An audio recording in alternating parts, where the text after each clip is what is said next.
नमस्कार। सत्यराज लॉस में आप सभी का बहुत बहुत स्वागत है। आज का टॉपिक है वस्तु पर मालिकाना हक, अर्थात कि अगर कोई विक्रेता क्रेता के अनुमोदन पर अपना वस्तु या गुड्स क्रेता पास भेजता है या विक्रय के लिए या वापसी के लिए, और कुछ समय के पश्चात जो तर्कपूर्ण समय दी गई है उसके पश्चात भी अगर क्रेता न तो माल को स्वीकार करता है न ही वापस करता है, तो फिर सवाल ये है कि ऐसे गुड्स या आर्टिकल या वस्तु पर मालिकाना हक किसका होगा, विक्रेता का या क्रेता का। ठीक है फ्रेंड, तो चलिए आज इसी सवाल को सॉल्व करते हैं अगले स्लाइड्स में। इसी से मिलता जुलता सवाल बिहार सुपीरियर जुडिशल सर्विसेज में पूछा जा चुका है, जो आपके समक्ष है।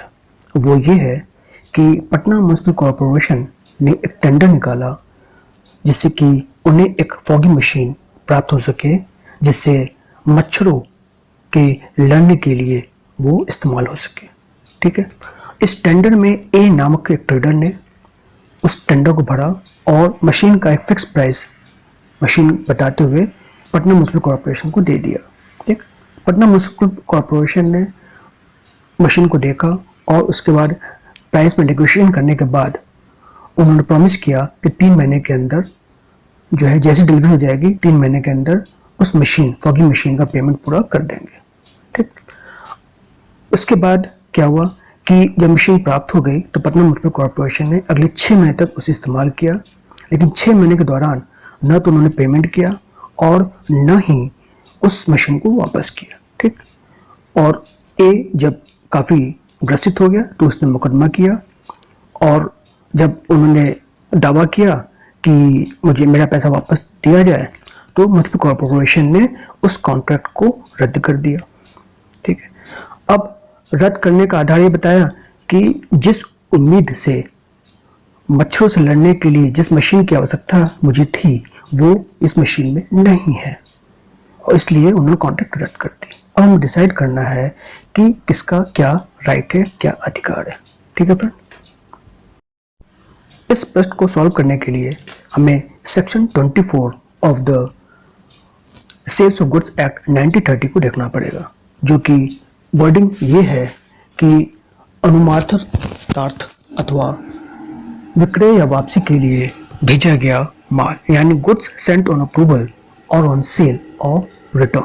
ठीक है, तो इसमें ये कोई सेक्शन में ये बात कही गई है कि जब भी कोई गुड्स या वस्तु डिलीवर की जाती है बायर को, चाहे ट्रायल हो या सेल हो या रिटर्न हो, ठीक है, और द सिंबल टर्म दिया जाता है, तो जो प्रॉपर्टी, जो मालिकाना हक है, वो बायर पर ट्रांसफर तब होता है।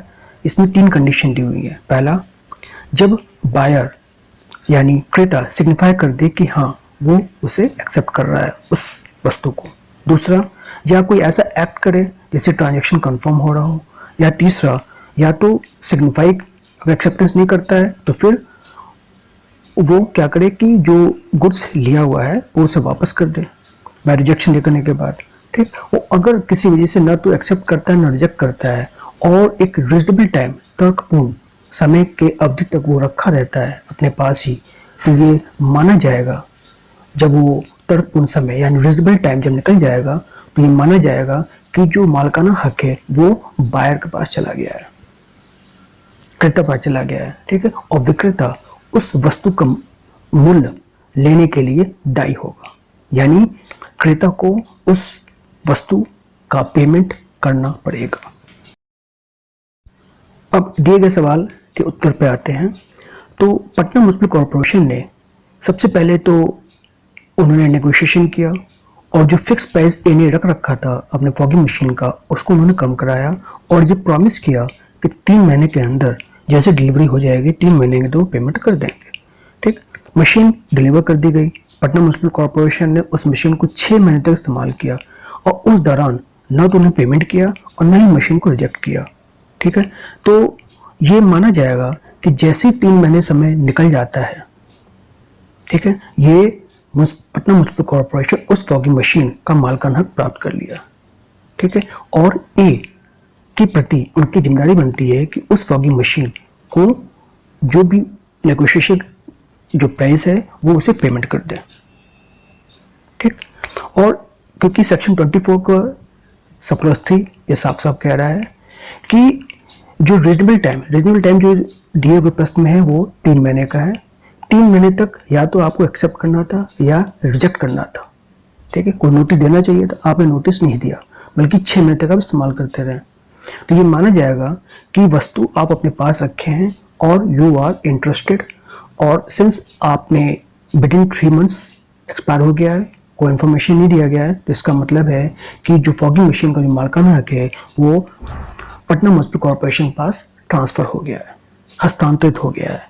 और इसलिए ए जो सेलर है, विक्रेता है, वो फॉगिंग मशीन का नेगोशिएटेड अमाउंट जो पटना म्युनिसिपल कॉरपोरेशन ने किया था उसको पाने का वो हकदार है।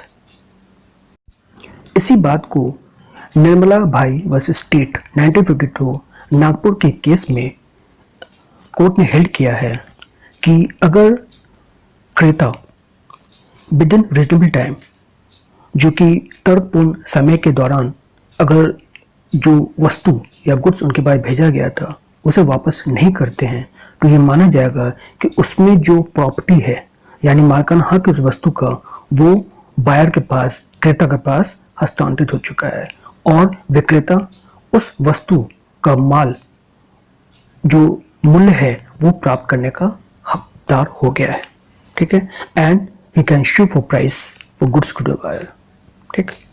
और इस तरह से देखा जाए तो पटना म्युनिसिपल कॉरपोरेशन दिए गए सवाल में लायबल है उस अमाउंट को देने के लिए जो उन्होंने नेगोशिएशन किया था with A for the fogging machine, और इसलिए इस मामले में पटना म्युनिसिपल कॉरपोरेशन बिना डिले किए हुए फॉगिंग मशीन का पूरा नेगोशिएटेड अमाउंट देने के लिए दायी है, ठीक। They are liable to pay the whole negotiated amount to a, that's it. Thanks for watching this video. अगले वीडियो पे हम नए प्रश्न के साथ आपके समक्ष प्रस्तुत होंगे। तब तक के लिए जय हिंद, वंदे मातरम।